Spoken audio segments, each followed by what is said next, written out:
This time on the cross. Yesterday we did the jab, now we're going to do the cross. Okay, so what does it look like? Here is the jab, there is the jab, and this one is the cross. It is not called the jab. Really important that we know it's not called the jab. The lead hand straight punch is called the jab. The backhand straight punch is called the cross. Why is it called the cross? Well, it crosses our center line. Ideally, you're aiming at exactly the same point, which is your own chin in the mirror. So get a line of tape, put it in the mirror and practice there. If you can, get your video camera, but get this camera here, put it there and then put yourself next to me on there, and you can watch the two things together and bring them together like that. This is called closed loop motor feedback. You can see the two things and bring them both together like that. For that reason, my demo needs to be slow. See my other videos on that. So there is the jab like that. There is the cross. Now before you do the cross, let me demonstrate this from the side, because it's something that I want you to watch very, very carefully. Hopefully you can see this from this angle. There's my jab and I can just reach there. And if I do the cross like this, I'm not going to reach unless I pivot like this. So I must pivot my foot when I do that.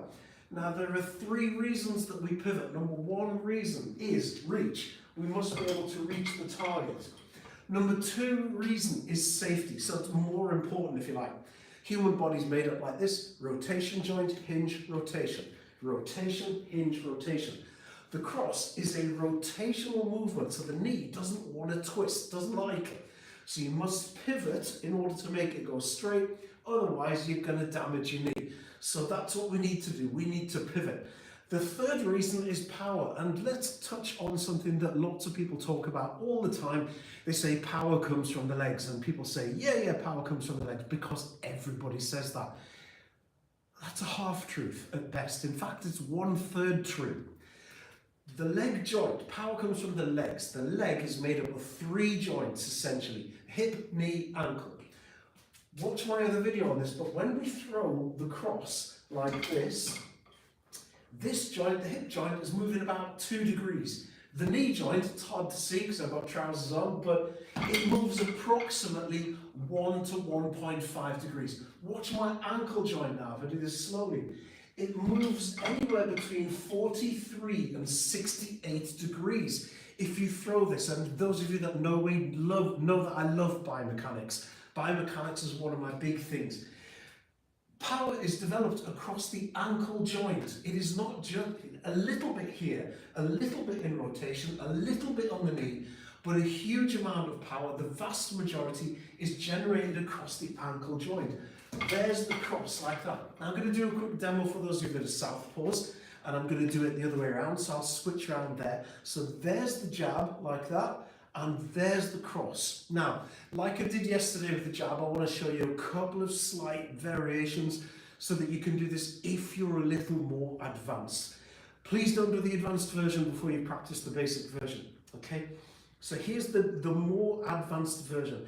The first thing you can do is you can move your head off the center line as you throw that shot there. So here's my center line, where you've got your tape on your mirror like this. I throw the shot there and I move my head off the center line, and I'm still punching to the center line, but my head is away from it. Remember when we do this that there are two defenses, as we covered yesterday with the jab. Number one, if you're rubbish at keeping your shoulders up like this, then you can use a cross-arm defense like that. If your shoulders are a little bit low, use a cross-arm defense. If you're big, if you're a bodybuilder, something like that, or if you're a bit heavier than most people, then the cross-arm defense is going to be better for you than the other one. The other defense is to do this and keep this hand here like that. It's always a good idea, and my friend Coach Franz Sands, follow his channel, he's a brilliant boxing coach. Coach Franz Sands, it's called My Boxing Coach, and he has a really good saying about this, that this is home. When this hand is away from home, this one stays home. When this hand goes away from home, this one returns home. And I love that way, that analogy is such that one hand is always at home, protecting yourself like that. So that is the cross. Please bear in mind, that is not a jab. It is the jab and the cross. It is not 2 jabs. Okay, the second variation that I wanted to show you is the overhand right. Now this is so much better if you're an actual fighter. If you want to do a perfect straight cross, fine, that's great. But what works so much better if you're trying to actually land the shot on somebody, and this is a power shot to knock them out, bring it over the top like that. Just bring that over the top, and then the punch comes over the top here. This is easy to defend. This is much, much harder to defend. So there are 2 advanced versions you can do there. Number 1, move your head off to the side like this. Number 2, bring the thing over, and if, like me, you prefer to do them both at the same time, I bring it over at the same time as I move their head off the center line. That is a fantastic punch. It's a real power punch. It really causes some damage when you do land it. That is the cross. It's not a jab. Remember that.